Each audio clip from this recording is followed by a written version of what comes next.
মিরপুরে pad helmet পরে অনুশীলনে ছোট্ট বালক, থ্রোয়ার ও কোচের ভূমিকায় তাকে পরামর্শ দিচ্ছেন আরও একজন। এমন দৃশ্য দেখে আপনার প্রশ্ন আসতেই পারে, যেখানে জাতীয় দল কিংবা বয়সভিত্তিক ক্রিকেটাররা অনুশীলন করে থাকেন, সেখানে কে এই বালক? তবে আপনার মনে প্রশ্ন আসলে দৃশ্যটি আরও একটু মনোযোগ দিয়ে দেখুন।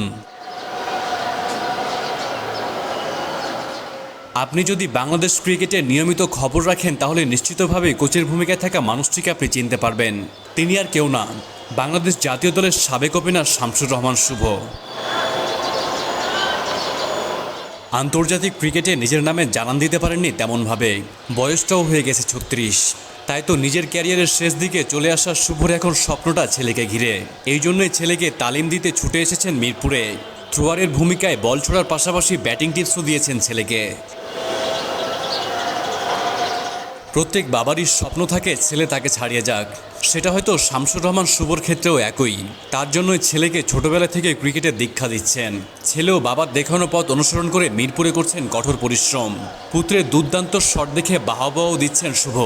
এছাড়াও যখনই দেখেছেন শট আরও ভালো করার সুযোগ আছে, তখনই কোচের ভূমিকায় থাকা শুভ ঠিক করে দিয়েছেন। ক্রিকেটীয় ক্যারিয়ারের নিজের করা ভুলগুলো করতে না দিতেই ছেলেকে দিচ্ছেন তালিম।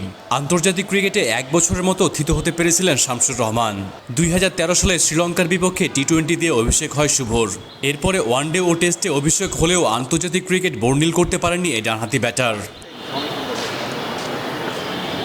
বাংলাদেশের জার্সি গায়ে শেষ আন্তর্জাতিক ক্রিকেট খেলেছিলেন 2014 সালে। তবে তার সংক্ষিপ্ত ক্যারিয়ারে খুব একটা খারাপ খেলেছেন তা বলার সুযোগ নেই। টেস্টে 6 ম্যাচের মধ্যে করেছিলেন একটি সেঞ্চুরি। ওয়ানডেতেও ব্যাটে কথা বলেছিল শুভর। তার খেলা 10 ম্যাচে একটিতে খেলেছিলেন 96 রানের দুর্দান্ত ইনিংস। পর্যাপ্ত সুযোগ পেলে হয়তো আন্তর্জাতিক ক্যারিয়ারটা আরও দীর্ঘ করতে পারতেন এই ক্রিকেটার।